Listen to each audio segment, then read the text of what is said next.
We're back for a live drive into Vegas podcast special for Nerdthusiast. Welcome. We got Brian, not the man, Keane, and back. It's been like 4 years. Matt Mamunez in the back seat back there. Matt was on one episode, As right? I said, he's back. Ah, nice. There we go. So shout out to our sponsors, Slot Squad, slotsquad.tv. You can check out nightly live streaming by yours truly and other streamers, including Ellie Face and Sheffield. And you can check out some of the latest slot games. And you can also check out Spade Society, another one of our sponsors. They're on ClubGG. So if you're going to download the WSOP app anyway, the new one, might download ClubGG, link them together. Check out Spade Society, 788-597. And you can join in there and play right alongside me and Brian on some of the games we play. They got cash games, tournaments, and you can have a lot of fun and jump right in there with us. But all right, I'm glad you brought that up because what do you call it? When I went to sign up for WSOP Plus, I'm like trying to create an account, and it's like, oh, you already have an account, and I'm with this email, and I'm like, motherfucker! I'm like, I got hacked, right? I'm thinking like, Jesus Christ, who signed up an account with my name already? And then I realized I did like a password reset, that I logged in, and then I realized that it was ClubGG. So if you run into that issue, you may already have an account with ClubGG, which will automatically link you to WSOP Plus. So I will say, I mean, so you guys are going to Vegas. If you're wondering why we're doing the podcast this way this month, these two guys are going to Vegas early. I don't get to go for another 2 weeks, so I'm jealous, but at least I get to sweat them for the next week, get updates and what's happening. So we're driving to the airport right now. Yeah, buddy. Yeah, so I've been using the WSP Plus app to like look at updates like nonstop. Yeah. I will say that when they first announced it, I was hesitant, I guess is the right word. Skeptical, probably. Yeah, like I was like, oh, this is gonna be some crap app. Whoever designed the app, kudos to them because it's actually pretty solid. Matt, have you been using it? Yeah. Yeah. I've been checking in there every day. Yeah, I mean, the updates are great. You got like live like blogging on there as well, which I really like. So you get some like actual hand updates like right on the spot, which is something that I think they've been missing. And I think this actually sets the bar for, I think a couple of the other companies are like, oh shit, we gotta step up here. Cause like Poker Atlas was trying to do something similar and it was good. But I mean, this just puts like Bravo to shame. Yeah, I mean, obviously there was a little bit of, I would say, turmoil, hiccups, however you want to describe it, right as soon as the series started with the whole like pre-registering through the app and then having to get verified and things like that. And, you know, everybody was up in arms about it. And I'm like, Jesus Christ, like, come on. Let's pump the brakes, everybody. I'm sure that once they work out the kinks, it's a brand new feature for, you know, the WSOP. Let's see what happens. And lo and behold, I haven't seen shit since, you know, the very first week of the series about like verification issues when you're trying to register for tournaments, things of that nature. So I'm looking forward to it. I mean, the fact that you can utilize a credit card, I'm not saying that That's I will. scary. That's scary though. But no, but think about it like this, right? The fact that you can do everything from pretty much the table once you bust out after you're verified instead of having to go back to the main cage, potentially sit in a fucking line that wraps around 90% of the building. It's like, I mean, yes, you're not wrong in the sense if you're an absolute degenerate, it's bad for you because you know that line might discourage you from firing your 15th bullet. But the thing is that is so convenient for somebody who runs into a cooler situation and they're like, what the fuck? And all I got to do is just fucking go through their phone, beep beep, and then they get the seat assignment through their phone. All of that. So I'm looking forward to it. I'm going to verify my credit card just so I have the experience and see how it works. I mean, I'm usually a cash guy. I like paying with you know, hard paper or however you want to describe it. But they're the only two issues that I've seen, and I've been told that they're going to correct it for next year. So, you know, obviously, like, poker players always look for the stupid edge, right? Like, as soon as something comes out, some new rule, something, they always look for an edge, take advantage of it. The two edges that people are taking, and it's completely illegal, is one that when you sign up, until you actually sit down and the dealer checks you in, you can unregister. and get your money back, which is great. But what people are doing is they're bum hunting a little bit. So they'll look at their table and they'll go, oh, I got Negreanu and Helmuth on my table. Nope, not playing this one. Oh, true. And then they'll unregister, and then they'll register again. So I think the way that, but right now that's the way it is. And they can't change it mid-series. So a little bit of bum hunting is going on for looking for weaker tables. I think the way they'll easily fix that next year is that once you're registered, that's it. You can't unregister. If you do, register again. yeah, if you unregister, you're done. You can't come back in.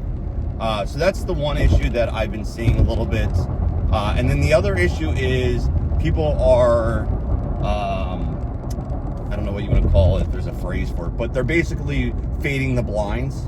Oh yeah, I saw something like that. So basically, you know, if you are walking over a table, until you actually sit down and check in, you don't have to play. So people are walking over and they are seeing that the blinds aren't, or they would fall in the blind. So they'll wait, yeah, and then they sit down. So that's something they gotta wait. Now, if you're in a tournament and you're moving and the table is active, and then you move to another table, you can't fade the blind. That's illegal. Yeah, that's standard. Yeah. Yep. But so that is the only two. They're the only two issues that I've seen, which I don't think they're the worst issues in the world. I think there's some probably easy fixes there. But I think the unregistered and registering to bum hunt some tables is got to be fixed, ASAP for next year. I mean, the second issue that you mentioned, I see people doing that in live events that don't allow you to pre-register. Like, a guy has his ticket, he walks up to the table, he's looking around, and then he sees, like, oh shit, if I sit down right now, I'm going to be in the blinds. I think the only way around that is to put a time limit on your registration sit down.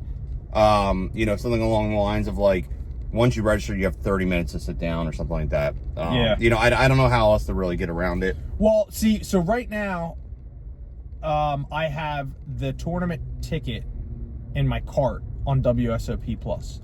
So all I need to do is pretty much say buy. Yeah. And then I have to then verify my credit card. And then I think once that's done, it automatically registers me. So, like, I'm registering in advance of a day. So I guess, like, what you're saying, I don't know if they could do that. You know what I mean? In the sense of if they give you a time limit, you might register days and days in it. You know, there's people out there that are like already registered for the main event, and it's like, I don't know. I'm sure they'll maybe a time limit to have to sit down, but then you run into the issue where you can sit down on day 2. So, like, I don't know. They'll have to figure something out. I'm sure they'll work through it, but I think that's, and it's also cool because, like, for example, like, you guys are going out there, right? You're in the tournament. You can live update your chips, like, as you're at the table. Yeah. And what's also cool is, like, obviously we all back each other. Like, well, we don't back each other, but we take interest in each other. We stake each other. We swap percentages, whatever. It's also cool because then you can look up all your friends. Like, I can see who, like, instead of, like, those annoying texts, like, I'm sitting here at home. You're in the game, and I want to sweat status? Like, what status? Who's sitting next to? Who's like? So now, update. I can, like, look at all that research while you're just sitting there chilling. Like, I can see who's sitting on your table, what players they are. Oh crap, this guy's on his table. How many chips they all have? Like, so I think for a viewer, it's awesome too. I think you get some live viewing. Yes, I think that feature alone enhances the day 1 play, because think about it like this: 9 times out of 10, when you sit down at the table on day 1, you have no idea who you're playing with, so you just play your version of poker, right? You might recognize someone or whatever, but the fact is, when you go to a day 2, you're doing research on the people at your table when you get your table draw leading into day 2. You want to see how much money they've won, like what they've been doing recently. This will allow you to do a little bit of day 1 research while playing day 1, or you can, send it out to your cronies and be like, yo, check out my table and see who I need to, like, look out for or whatever. I mean, I don't know if people agree with that, but I think it's definitely something that bigger named players will utilize to enhance their win rate, right? Yes. It might not matter for, like, the recreational player because they're just going to play their standard way of poker, but a pro that's trying to navigate a large field, they might want to know that this guy has 0 cashes, and they're like, all right, let's fucking run over this dude. You know what I mean? Yeah, I mean, that's the thing too, is I think it actually does give advantage to the better players because of that, because you know, you see some scrubs and you don't know if he's some European online pro or if he's like, you know, so in game you can actually look up their names and stuff like that. So yeah, it does give a little bit of advantage to the pro side of things, but you know, I don't know if that's something they, you know, they're gonna make you use the app. So yeah, I'm not opposed to it. Yeah. I think it's actually pretty, like, I like that. You know what I mean? Yeah, I think, you know, and that, so as long as people aren't reviewing statistics, and there was the whole issue that we just saw this past week, someone was using ChatGPT to use the look up player stuff. But I will say this, man, dude, the ChatGPT has gotten so much better at like GTO and things like that. Like I have put hands in after the fact, not during the games. Like just for example, Frank, shout out to Frank. We were just talking about a cash play hand that he played over the weekend, and I put in his input in the ChatGPT, and it was like spot on. No shit. Yeah, it was explaining like how. So basically, long story short, Frank did had a play that he was asking me about, and it was more of an exploitive play because he was explaining like how the player was playing. And so I was like, well, let me run it through ChatGPT just to see as like for shit and giggles. And it like totally agreed. It said, normally you would not do this. This is not like a GTO play, but because of the instance you made against this person and you have this information on him, it became an exploitive play and it was actually correct. So it's funny because Matt was just saying that you're using it now too, right, Matt? Yeah, a little bit of ChatGPT. I've been using it about a month now. It did So you like I've been analyzing hands after the fact, like what you were just saying, Scally, for like online tournaments I've been playing, and then I've just been like asking it questions like, how would you analyze this spot? And then just giving it random shit. It's pretty good, man. Dude, it's phenomenal. You can tell it like the player types that you're up against, and it'll adjust its answers accordingly to that as well. Yeah. It's awesome. Like I mean, I've been using that the past month more than like looking at solvers and stuff like that. So You know what's nice about ChatGPT is like it gives you like actual breakdown feedback, whereas like if you look at a solver, it gives you just the numbers kind of deal. There's like verbiage. Yeah, it's like having a conversation like me and you, like this is why this is that way. And you're like, for me, it's easier to understand that, and I think most people as well. And you know, I've been using it, but if you're watching at home, you cannot use it at the table, and you cannot use it in the game arena, from what I understand. Like, you can't step back from the table and start using it because you will get a penalty. And you want to make sure that you don't have it on your phone or up while you're playing. Also, like your range calculators, range data sheets, and things like that. Because what about earpieces? Can I have an earpiece in at the table? And yeah, but just not you. Just with the what final two tables. No, right? no, yeah. It's just that whole controversy from last year that we covered at the the main event final table, where the winner was alleged to have had an earpiece in and was getting like live coaching while playing, which is just wild to me. But like, I mean, we already talked about it, not to beat a dead horse, but like when you're playing for the amount of money that they were playing for, like you said it, poker players always looking for an edge around the rules that exist. And I listen, I don't fault them for it, but kudos to WSOP, GG, whoever the entity is, for stepping up and being like, look, we're not going to entertain this nonsense, moving forward. You can't. You have to. The game's got to stay as pure as it can for it to succeed.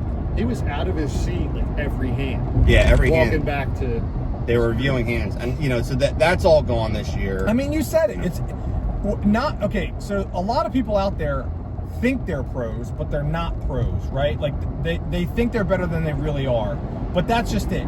It has to stay pure, because what makes the game work is the recreational players. And if the recreational players think that they're getting cheated and that they have no shot to win because the rules are not set up in their, to their advantage, they're just not going to play. You know what I mean? Like, yeah, it's it's one of those conversations that even online I still hear today. Like people say like, oh, I don't play online because all these pros have all these software and stuff like that. And so that's one of the things I think, again, online they've been fighting is that if they see that you have software open, it will automatically kick you out or you'll get banned or whatever. So that's the way they're trying to fight it online as well. And it just has to happen. You have to. The game, it's hard because technology is going to be evolving, and it's just a cat and mouse game where one has to stay in front of the other before it gets overtaken. and that's what has to happen. So speaking of online, did you see the outcome of the $1 million mystery bounty online event that they? So they canceled day 2. Is that what? So they put out a statement last night. So basically, day 2, I would say 60-70% of the day 2 runners couldn't get into WSOP.com and play. Right? Yeah, I saw. So they were Rampage basically either getting bitching about they were it. getting blinded out. They couldn't play the tournaments that they were scheduled to play. So long story short, the people who were able to get in pretty much ran over their table because everyone was being blinded out, and then was able to collect a bunch of fucking bounties, right? Like one guy hit like $100,000 bounty. Oh Anyway, my God. so then there was like controversy on what they were going to do, like with the prize pool, with the bounties that were won, with the original buy-in. So they came out with a statement last night, and pretty much they're refunding all day 2 players with the $250. They're actually awarding them all with a $500 tournament ticket that can be utilized anytime within the next year. They're breaking up the prize pool, apparently. So let's get $1 million guaranteed prize pool between 1,100 people. And that's actually not bad. if you won a bounty, you keep it.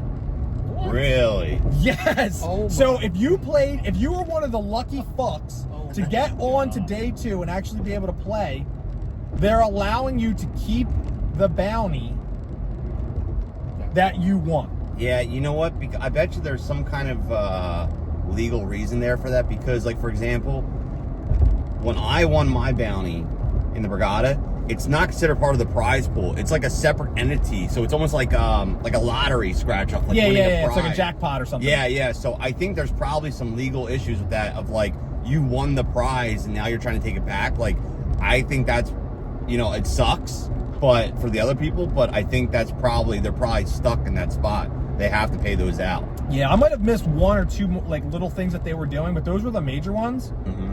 Which is, I mean, look, we've complained about WSOP and the way they handle things and how they're money hungry and yada yada yada over the years on the podcast.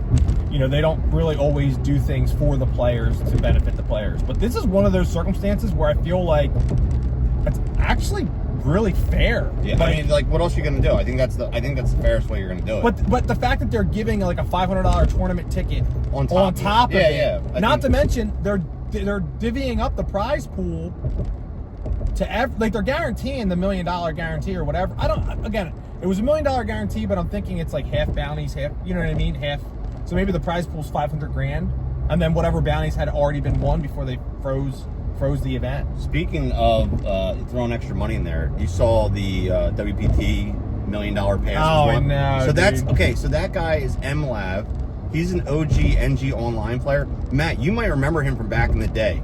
His name was Dionis. Do you remember him? DYON, something like that, US? No. He's boys with Tony Arneri. Shout out to Tony Arneri if you're watching. Tony flew out there, because I saw a picture of Tony out there. He was part of that whole, like, Team Kitten crew. Do you remember that? I remember that. Yeah. So he was an online New Jersey grinder. Then he moved to Pennsylvania, and he's been grinding over there, like, online. He's like one of the top online guys. So, people were like, kind of like, oh, this guy got lucky $1 million. Dude's got like 16 WSOP circuit rings. Like, dude's an ultimate grinder. But while you guys are out there, if you're not following the WPT Gold Twitter page and stuff, they post every day about their giveaways and like where they hide the tickets, and like if you can get one of those tickets, the $1 million passes. So you guys got to snag one of those if you're out It'd there. be a cool souvenir, dude. I won 3 minutes later. I'm bust. I busted. It's a cool souvenir. I'll put it on my frame next to my rattlesnake. I busted. Bro, if I was able to go out here and ship a bracelet and get a fucking WPT gold pass, I ain't coming the fuck back, dude. Like, it's funny because that dude, MLav. not MLab, it was before that. The dude who pulled the million, or who pulled the bounty. Final table. And the dude who pulled the $1 million bounty, and he was like, Oh, the $1 million. Yeah. if you're a stripper working the night, like, listen, not for nothing. If that happened to me, I mean, I don't know if I'd survive the night. I mean, get real here. Yeah, You might find me fucking floating in the Bellagio fountain the next morning. That was a good quote. He's like, if you're a stripper in Vegas, you better be working tonight. Like, come on, the stars need to align. Needs to be like a total solar eclipse for that to happen for me. But And you know, we got to give a shout out here too. We're almost done because you guys are almost at the airport. But it's official. The Nerdthusiast Poker Podcast is the luckiest podcast. Oh, absolutely. So we had Jonathan Little on earlier this year. Yep. We needled him a little bit because that's what we You do. needled him. I don't needle Jonathan. I needled him a little bit. I don't needle him. And I was like, yo, no WSOP bracelets. I don't have any either, so it's all good. And he pulled one this week, so shout out to Jay Little, man. Nice job. Our boy Jay Little, he got his first WSOP bracelet. He won the online event for, I think, like $90-some thousand. You know, hell of a feat. And we talked it into existence. yes, and so this has been an ongoing trend that players that come on our show make deep runs or hit something big. And then we were sweating last night. Darren Elias, I know, dude. heads up. He was just on the podcast as well. If you didn't hear that episode, Anthony needled him about not having a bracelet. I'm like, this fucking guy. and last night, heads up, he came in second, unfortunately, but epic. I was sweating it for a while in Yeah, I was WPT. watching I mean WSOP Plus. Yeah. 8-hour heads up against Schulman. I told you last night. I said, dude, he's going against Schulman is just a hard opponent to go against. Yeah, it's a coin flip there. Yeah, and so after 8 hours, Schulman pulled his 7th bracelet. But Darren came in second for a huge payday to start the WSOP. So I'm sure he might be a little bummed that he didn't pull the bracelet, but I'm sure the payday was absolutely incredible. So yeah, kudos to him. So now, does this consider an interview? Like you're interviewing? I'm interviewing Matt you and I? guys. Why you guys don't have bracelets yet? Yeah, oh, dude. Yeah. Why don't you guys have bracelets it just yet? hasn't happened for me. It's unfortunate. You know, I got a fucking free money sweeps coin or gold coins rattlesnake though off Global. I mean, come It's on. coming, How dude. many rattlesnakes you got, We dog? got a couple. We gotta get them. Yeah, we got to get there. Real quick before we break down here, what you guys want to say? What you guys are playing? Yeah, so I go out here every year for the same event. If I can swing at my schedule, the Monster Stack, super deep. I think they had one flight yesterday. There's gonna be a flight today. I'm gonna fire tomorrow, and if need be, Saturday. My days are screwed up. Tomorrow's Friday. Tomorrow's yeah. So then, and then if that all else fails, there's a what's it called, Salute the Warriors or something, Matt? Sunday. On Sunday, and then maybe like a daily somewhere, like a 1 day on Monday if all else fails. But I'm banking on hopefully making a deep run in the Monster, because that would be, you know, I don't want to say my bread and butter, but that's the types of tournaments that I excel at. Matt, you're doing the same similar thing, yeah. So yeah, I mean even the Salute the Warrior, I think it's like a $500 buy-in. Yeah, and you get a decent starting stack. I And- think you get 50K, Yeah, but 50K, 30-minute levels, I think, something like that. I think it's 40 minute. They get it, and they get a huge pretty field. good. They get a huge field for that too, because it's everyone like you're exactly what you're doing. Everyone that's in the Monster Stack just jumps on that to end their weekend. So Yeah. those are. I mean, you're gonna have some massive fields, but I mean, if you can build some stacks early and run it up. Could be an adventurous weekend, man. I hope so, dude. I hope I get We'll some. see. I We'll need some see. sweats this weekend. I would dude. love for people to be flying out to me on a final table. That would be, I'm just pretty saying. surreal Here's for all. me. Here's all I'm saying. When's the final table? I think Wednesday. it's Tuesday or Wednesday. Yeah. All I'm saying is I got a free schedule next week, bro. Yeah, so yeah. let's Go go. fuck yourself. I will fly. I will fly out there. Let's make it happen. Yeah, we'll see. I'm excited. All right, American. All right, we're looking for American. We got to get these guys shipped off here. Any other plans out there for Vegas? Any Well, we like to eat, so we have dinner plans tonight. We're gonna head up, check out Gordon Ramsay again. That's kind of our go-to when we go out Yeah. there. A little bit of beef Wellington on my Yeah. horizon, I'm sure. I always go to this place called the Hot Doggery. the hot dog? It's like a specialty hot dog joint. I know it sounds terrible for you, but I always go there at least once or twice when I visit. Just get like a specialty hot dog.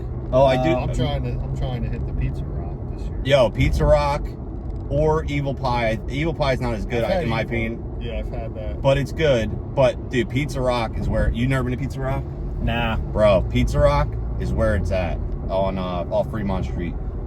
Hoagie Okay. approved, dude. Mikey Yeah. Mush approved too. Your brother, we both said it was the best one. I'm always, like I said, I'm always down to eat. They're my two favorite things to do when I travel: eat We're terminal and play A, poker. right? Yeah, I think we're terminal A.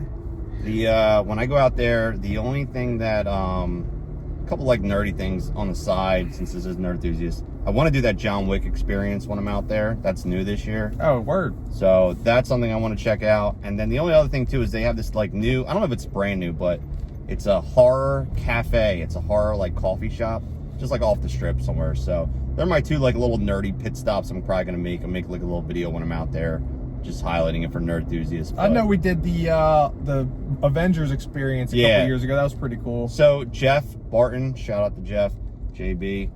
He did the John Wick experience. He said it was pretty badass. So he said if you're a fan of the movies, which I am, I just saw the ballerina one. He said it's worth checking out. Is this you guys? This is us right here. All right, well, we're going to be signing off here at the Nerdthusiast Poker Podcast. This was a drive-in video, first time ever doing it. And thanks, everyone, and hopefully these guys make some deep runs. Coming back with a bracelet. Let's go. See you guys later. Later.